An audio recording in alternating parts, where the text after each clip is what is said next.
A bright sun, unseasonably warm for an autumn morning, cast long shadows across the Riverbrook train station. Amara Wilson stood on the platform, a single, elegant perched atop her head. She had bought it specially for this moment, a symbol of a new beginning. 3 weeks of passionate letters, 6 months of hopeful correspondence, and a suitcase filled with dreams had led her here to meet the man she thought would be her future, Harold Pierce. Harold appeared from the crowd, a wilting bouquet of flowers in his hand. He was exactly as his photos had shown, a pleasant-looking man in his mid-40s. But the moment his gaze fell on Amara, his face went ashen, as if he had seen a ghost in broad daylight. "Harold," Amara's voice was soft, laced with a tremor of uncertainty. "It's me, Amara." He swallowed hard, his eyes wide with a mixture of shock and unease. "Your letters, they were so beautiful." I imagined his voice trailed off, his gaze darting nervously around the busy station platform. Riverbrook was a small town, and a well-dressed black woman standing in public was already an anomaly. A black woman being rejected by a white man was an irresistible spectacle. "You didn't mention you were," he stammered. "Black." Amara finished for him, her heart sinking. "What exactly was I supposed to tell you? That my skin is as dark as night, but my feelings are as real as yours? Did you never think to ask?" Harold's face hardened. "You must understand my position. The community," he muttered, taking a step back. "This won't work. I can pay for your ticket back." He fumbled in his pocket, pulling out a few crumpled bills. "You seem educated. I'm sure you'll understand." A cold anger, simmering just below the surface, began to boil within Amara. In his letters, Harold had written of his loneliness, the heart of a 45-year-old widower longing for companionship. He had never once mentioned that this heart had a color preference. "I spent all my savings to come here," she said, her voice steady despite her trembling hands. "I have nowhere to go back to."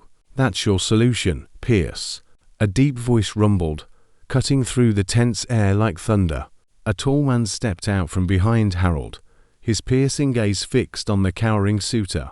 He was dressed simply, but in a way that spoke of quiet wealth. His face, weathered from a life outdoors, exuded an undeniable authority. "To throw money at a problem and hope it goes away. This is none of your business, Maxwell," Harold stammered, his voice betraying his fear. "It becomes my business when I watch a man I've known for 15 years act like a coward." "The man, Alexander Maxwell," replied coolly. He then turned to Amara, his expression softening. "Miss, allow me to introduce myself. Alexander Maxwell. One own a few properties just outside of town." Amara nodded warily. She knew from experience that kindness from strangers often came with a hidden cost. "If you'll permit me," Alexander continued, "I'm offering you a place to stay at my home until you decide on your next steps. We have guest rooms, and my housekeeper would appreciate the company." Harold looked visibly flustered. "You can't be serious. What will people say?" Alexander smiled, but the warmth didn't reach his eyes. "The same people who conduct business with me every day. The same people who depend on my land for their livelihoods." I'm curious to know what they would say. What no one at that station knew. While Amara hesitated between wounded pride and practical necessity, was that she carried not only a suitcase of clothes, but a secret that would forever change the balance of power in this small community. A secret that would make Harold Pierce bitterly regret the day he decided a person's skin color determined their worth. Maxwell Manor was no mere farm on the outskirts. It was a stately Victorian mansion surrounded by acres of prosperous plantations and lush pastures. When Alexander's carriage passed through the ornate gates, Amara felt both impressed and suspicious. "The people here aren't accustomed to differences," Alexander explained, gesturing toward the main house. "Harold Pierce is just a symptom of a larger ailment." Inside, the housekeeper, Mrs. Forster, greeted Amara with professional courtesy. That evening over dinner, Alexander shared his story. The son of a northern banker and a teacher who had been an abolitionist, he had inherited not only a fortune, but a strict set of principles. When he moved to Riverbrook 15 years ago, he too was considered an eccentric, too rich to be ostracized. but too different to be fully accepted. "And what is your story, Miss Wilson?" he finally asked. "I am a teacher. I taught literature and history at a school for colored girls in Boston," she replied. What Amara didn't mention was the true reason for her journey: a modest inheritance from her grandfather, a man who had worked his entire life as a butler for a wealthy family. The inheritance included not only carefully selected gold coins, but also ancient documents that could change the fate of certain lands in the Riverbrook area. Documents she had hidden in the false bottom of her suitcase. In the days that followed, Alexander gave Amara something rare: the freedom to think. The mansion's library was a trove of knowledge, and she immersed herself in books on local history, geography, and the laws of the region. A week after her arrival, the whispers of her presence had spread throughout the small town. Visits to Maxwell Manor suddenly increased, as curious neighbors, merchants' wives, and even the local reverend all suddenly had urgent business to discuss with Alexander. "You've become a local curiosity without even setting foot in town," Alexander chuckled one afternoon. "You've always been a curiosity, Mr. Maxwell," Amara replied with a hint of bitterness. "The difference is now I have a porcelain teacup to hold while I'm being observed." It was during one such visit that Harold Pierce finally mustered the courage to show up. He arrived unannounced, hat in hand, a look of fake concern plastered on his face. "Maxwell," he greeted nervously, "I just came to see if Miss Wilson is comfortable here." "I'm delighted. Thank you," Alexander replied dryly.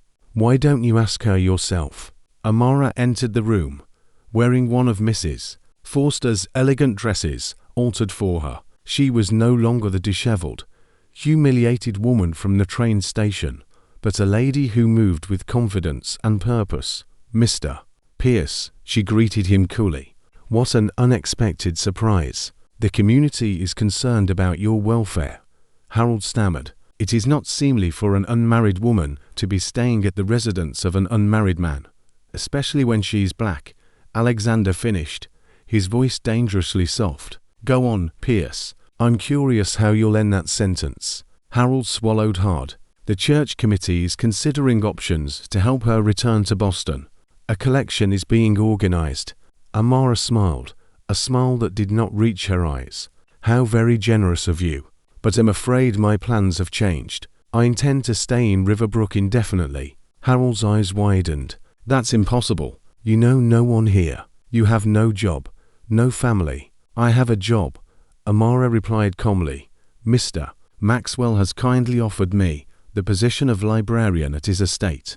Apparently, generations of Maxwells have accumulated books without ever properly organizing them." Harold looked at Alexander with a mix of shock and barely contained fury. "You can't be serious." "I've never been more serious," Alexander shrugged. "Miss Wilson is educated and competent. My library has never been in better hands."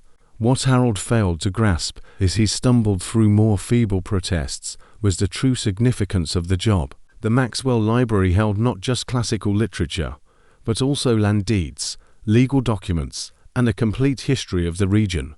When Harold finally left, defeated and enraged, Alexander watched him hurry through the gardens. "He will try to make your life difficult," he observed. "That little humiliation to his ego today will not be forgotten." "Let him try," Amara said, a spark of determination in her eyes.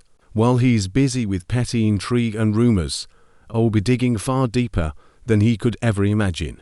What Harold Pierce couldn't have known was that Amara's hours spent in the library had a specific purpose. Among the yellowed documents and dusty records, she had begun to piece together a puzzle that would reveal an inconvenient truth. The Riverbrook founding families, including the Pierces, had built their fortune on land that was not rightfully theirs. And while local society gossiped about the woman of color staying at Maxwell Manor, Amara was quietly laying the groundwork for a revelation that would shake the community to its core. 2 weeks later, the small Riverbrook town hall was packed. An emergency meeting had been called. In the center of the commotion, Harold Pierce stood up, his face red with indignation. "This is an outrage. Maxwell is openly defying our traditions by keeping this woman on his property. Decent families are concerned about rumors of improper conduct. A wave of agreement rippled through the room. At that moment, the doors opened. Alexander Maxwell walked in calmly, followed by Amara Wilson, who carried herself with the dignity of a queen. An awkward silence fell over the room. "I appreciate the invitation," Alexander said, his voice confident. "Though I must correct a misconception, Miss Wilson is not here as my guest, but as the legal representative of a matter that deeply concerns all of you." Harold laughed nervously. Legal representative. A woman of color with no education or authority. "Maxwell, have you lost your mind?" "Actually, Mr.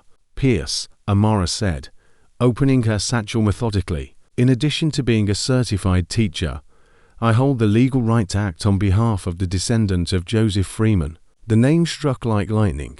The faces of the elders visibly paled. "Joseph Freeman doesn't exist," Harold countered quickly. "That's a town legend." "Curious," Amara replied, pulling yellow documents from her satchel. "Because I have the original deed, signed by the governor in 1866, granting Joseph Freeman, my great-grandfather, a land parcel that today constitutes approximately 60% of Riverbrook, including your shop, Mr.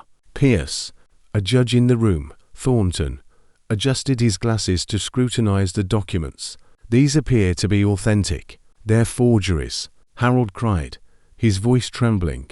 "The supporting records," Amara continued, unperturbed, "include the account of how Joseph Freeman was forced to flee the lynching attempt in 1870, and how the founding families divided his land amongst themselves, forming what they called the Riverbrook Real Estate Committee." Alexander then spoke up.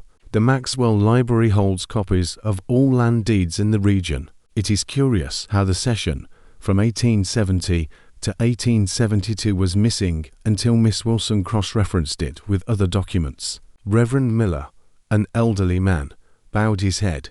"My father mentioned that story. He said it was a sin buried deep." "We are not here to punish descendants for the sins of their ancestors," Amara stated. "I am proposing a deal, the creation of a community fund that benefits all citizens of Riverbrook, especially for education and affordable housing." Harold Pierce laughed, a nervous, high-pitched sound. "This is absurd. No one will believe this farce." It was then that Attorney Jeffries, a lawyer respected in 3 states, entered the hall. "The documents have been verified by the State Commission of Historical Records. They are authentic, and I'm pleased to inform you that a lawsuit has been formally filed." The hall erupted in a clamor of raised voices. In the midst of it, Harold lunged at Amara. "You planned this from the start, didn't you? That's what you were hiding in your letters." Amara remained calm. "No, Mr. Pierce. In the letters, I was just a lonely woman looking for companionship. It was your instant rejection of me, once you saw me, that made me realize what kind of man you truly were. The kind of man who would have condemned my great-grandfather for the same reason, condemned me solely for the color of our skins. You'll ruin us," he whispered, pale. "No," she replied softly. "I'm going to correct a historical injustice in the most equitable way possible for everyone. The difference between us, Mr. Pierce, is that I have faced a lifetime of discrimination, and I love life too much to want anyone, even you, to lose their home." As Harold Pierce collapsed into a chair in defeat, the town council retired to deliberate on Amara's proposal. Alexander walked over to her, undisguised admiration in his eyes. "You could have demanded everything," he said quietly, "and become just like the men who stole from my great-grandfather." She replied, "Justice isn't about revenge, Alexander. It's about restoration." What that room full of people couldn't have imagined, as they watched the woman they had rejected and undervalued, was that the true transformation of Riverbrook had only just begun. The message that would echo through the corridors of power for generations was not about a woman who came to destroy, but a woman who, even when wounded, chose to rebuild with dignity and vision. And as Harold Pierce faced a threat to his reputation, Amara Wilson and Alexander Maxwell shared a look that held promises beyond land and documents, a look that spoke of a future where belonging was no longer about color, but about character.